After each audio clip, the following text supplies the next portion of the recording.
지난 영상에 이어서 이번에는 상대도수의 개념을 한번 살펴보도록 하겠습니다. 상대도수라는 것은 도수분포표에서 여러분이 쉽게 계산해낼 수 있는 비율입니다. 비율을 우리가 계산하려면 기준양과 비교하는 양이 필요하죠. 이 상대도수라는 비율을 계산할 때는 이제 기준양이 전체 도수가 됩니다. 그리고 전체 도수에 대해서 우리가 비교하고자 하는 양은 바로 각 계급의 도수가 되겠습니다. 그래서 우리가 어떤 계급의 상대 도수를 구하고 싶을 때에는 도수의 총합분의 그 계급의 도수 이렇게 계산을 해주는 겁니다. 여러분이 상대 도수에 대한 문제들을 풀고자 할 때에는 이 기본적인 상대 도수 구하는 공식을 암기하고 계셔야 됩니다. 예를 들어서 오른쪽에 있는 이 표를 보세요. 이 표에서 세 번째 계급의 상대 도수를 구하고 싶다고 가정을 해봅시다. 그러면 우리는 두 가지를 알아야 해요. 도수의 총합과 그 계급의 도수를 알아야겠죠. 그럼 표를 봅시다. 전체 도수가 지금 얼마죠? 20명이네요. 그 다음에 이 계급에 해당하는 도수는 5명입니다. 그럼 우리가 이 계급의 상대 도수를 어떻게 적어줍니까? 20분의 5라고 적어주겠죠. 그럼 이 분수는 약분하면 4분의 1이 될 것이고 이는 소수로 고치면 0.25가 됩니다. 우리가 보통 상대도수를 쓸 때에는 소수의 형식으로 쓰기 때문에 여기 표에도 0.25라고 적어 두었죠. 그죠? 예, 이런 식으로 상대도수를 구하는 이 방법 자체는 전혀 어렵지 않습니다. 그러면 우리가 이렇게 구할 수 있는 상대도수의 특징 두 가지만 짚어보고 넘어가도록 할게요. 지금 상대도수의 특징 두 가지가 나와 있습니다. 첫 번째, 각 계급의 상대도수는 항상 0 이상 1 이하입니다. 왜 그럴까요? 당연하죠. 지금 우리가 상대도수를 구할 때 분모의 전체 도수를 적는다고 했어요. 그러면 여기 이 표를 예를 들면 항상 분모는 20이 되겠죠. 그죠? 그 다음 분자에는 어떤 특정한 계급의 도수를 적을 텐데 그 특정한 계급의 도수가 20을 넘을 수가 있을까요? 넘을 수 없습니다. 기껏 해봤자 20분의 20이에요. 제일 커봤자 1이란 뜻이죠. 그래서 상대도수는 항상 1 이하라고 하는 겁니다. 그 다음 왜 0 이상일까요? 어떤 계급의 도수가 음수가 될 수 있겠습니까? 음수가 될 수 없죠. 따라서 0을 이제 뚫고 더 밑으로 내려갈 수는 없는 거예요. 됐니? 그렇다고 해서 이제 어떤 계급의 도수가 운이 안 좋게 0이 될 수도 있긴 하지. 예, 그래서 0 이상이라는 말을 하는 거예요. 우리가 문제에선 보통 이제 상대 도수가 0이 아닌 다른 양의 소수겠지만 0이 될 수도 있다는 거죠. 그래서 가능한 상대 도수의 범위는 0 이상 1 이하입니다. 그리고 그 합은 항상 1이 될 수밖에 없어요. 다시 표를 자세히 보기 위해서 위로 조금만 올라가 볼게요. 그러면 첫 번째 계급의 상대도수는 20분의 2예요.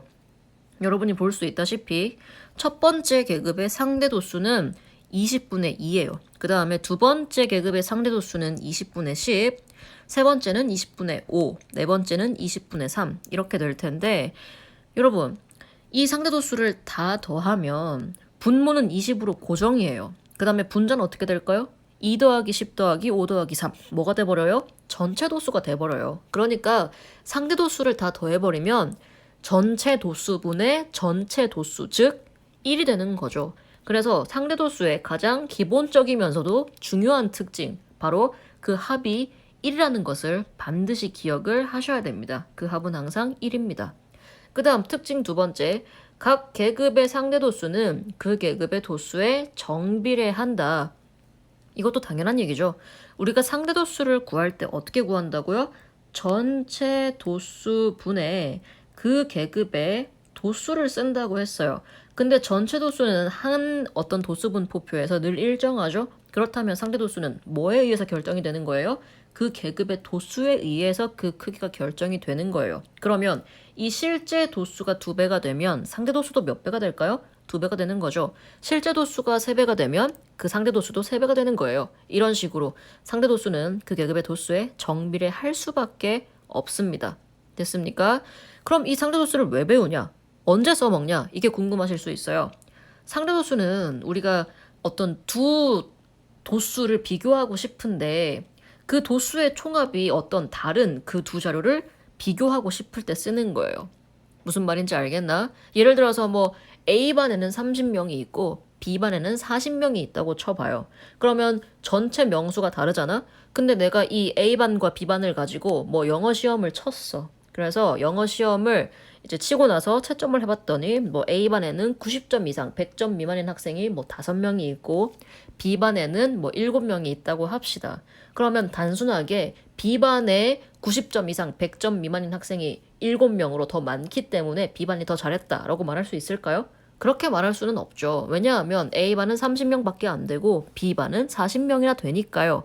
그럼 이런 경우에는 상대도수를 활용해서 전체 도수, 전체 명수에 대해서 시험을 잘 친 학생이 얼만큼을 차지하는지를 비교하는 게 더 합당할 겁니다. 예, 그런 경우에 우리가 상대도수를 이용해서 좀 더 합리적인 비교를 할 수가 있다는 거죠. 그럼 우리 문제를 풀어볼까요? 1번. 어느 도수분포표에서 도수의 총합이 60이라네요. 다음을 구하래요. 도수가 15인 계급의 상대 도수. 상대 도수 어떻게 구한다고요? 상대 도수는 전체 도수분의 그 계급의 도수입니다. 그럼 이걸 약분해서 소수로 바꾸면 0.25가 되겠죠? 그 다음 두 번째, 거꾸로 상대 도수가 0.4인 계급의 도수를 구하라고 했어요. 그럼 저는 개인적으로는 이 옆에 있는 세 가지 공식 중에 이 두 가지를 굳이 외우라고 강요하진 않아요. 첫 번째 기본 공식만 알고 있어도 여러분이 충분히 방정식을 세워서 미지수를 구해낼 수 있다고 믿기 때문에. 그럼 제가 한번 그런 식으로 풀어볼게요. 상대도수가 0.4라는 것은 분모가 60일 때 분자가 얼마여야 하냐, 이런 문제와 같죠. 그럼 0.4라는 건 100분의 40과 똑같죠? 그럼 100분의 40을 이제 약분하면은 10분의 4니까 10분의 4를 또 한 번 약분하면 5분의 2가 될 거예요. 되나요? 5분의 2가 60분의 x가 돼야 됩니다. 그럼 양변에 뭘 곱하고 싶을까요? 60을 곱하고 싶은 거죠. 그럼 5분의 2 곱하기 60 하시면 얼마가 되겠어요? 24가 되는 겁니다. 숫자가 좀 여러모로 얽혀 있으니까 이걸 좀 지울게요. 다시 한 번 더 말씀을 드리자면 조금 더 보기 좋게 말씀을 드릴게요. 우리가 지금 상대 도수를 구하는 공식으로부터 알아낼 수 있는 게 있어요. 전체 도수분의 그 계급의 도수를 계산한 게 상대 도수란 말이에요. 근데 내가 지금 알고 싶은 건 그 계급의 도수야. 그러면 그 계급의 도수를 알고 싶으면 제가 어떻게 하면 되겠습니까? 양변에 뭘 곱해주면 돼요? 전체 도수를 곱해주면 되는 거죠. 그러면 결국에는 제가 뭘 알 수 있게 되는 거예요? 굳이 외우지 않더라도 어떤 특정한 계급의 도수는 전체 도수 곱하기 그 계급의 상대 도수라는 것을 알 수 있는 거죠. 이게 바로 이 두 번째 식인데요.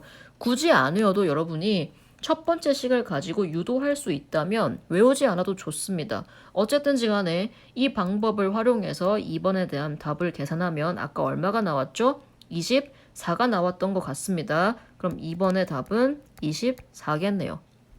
그 다음 밑으로 내려가 볼게요. 1-1번. 진선의 반 학생들의 몸무게를 조사해 봤더니 상대 도수가 0.3인 계급의 도수가 12명이었다. 이것도 마찬가지입니다. 이것도 마찬가지예요. 내가 지금 전체 학생 수를 몰라요. 그럼 걔를 x라고 합시다.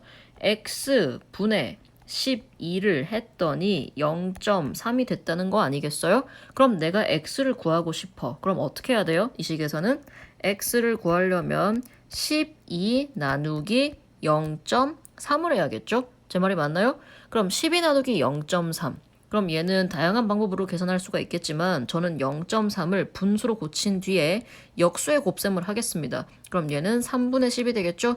그러면 결국에는 전체 학생 수가 얼마였단 얘기예요? 40명이었단 얘기죠.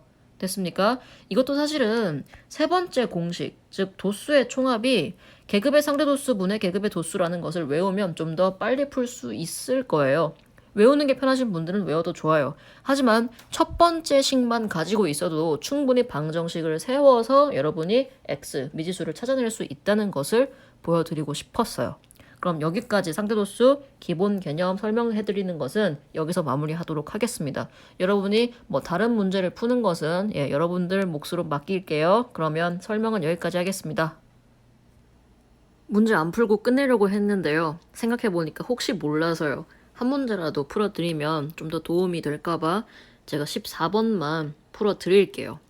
오른쪽은 어느 도로를 지나는 자동차 40대의 속력을 조사하여 나타낸 상대도수의 분포표이다. 여러분, 도수 분포표만 있는 게 아니라 상대도수 분포표도 있다는 것을 짚고 넘어갑시다. 상대도수의 분포표이다. 속력이 50km/h 이상 60km/h 미만인 자동차 수를 구하시오. 여기서 내가 알고 싶은 것은 자동차의 실제 숫자입니다. 됐지요?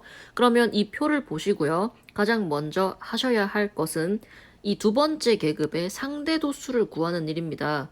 여기 상대도수 뻥 비어있죠, 그죠? 이 상대도수를 구하는 거예요. 그럼 여러분, 아까 제가 개념을 설명드릴 때 상대도수의 총합이 얼마라고 말씀드렸죠? 1이라고 말씀을 드렸습니다. 그럼 그 1에서 무엇을 빼야 됩니까?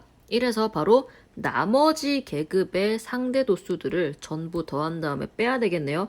0.15, 0.25, 그리고 0.2와 0.1까지. 얘네들을 다 더하면 얼마가 되죠? 0.7이 됩니다. 그럼 1에서 0.7을 빼면 어떻게 됩니까? 1에서 0.7을 빼면 0.3이 되겠네요. 그러면 빈칸에 들어갈 알맞은 상대도수는 0.3이 되겠습니다. 0.3입니다. 그러면 우리 이제 두 번째 계급에 속하는 진짜 자동차의 개수, 자동차의 대수를 알아봐요. 어떻게 알아볼 수 있을까요? 전체 40대입니다. 40대 중에 대체 몇 대였길래 상대도수가 0.3이 되었을까? 이런 문제죠. 그럼 내가 x를 구하고 싶으면 어떻게 해야 돼요?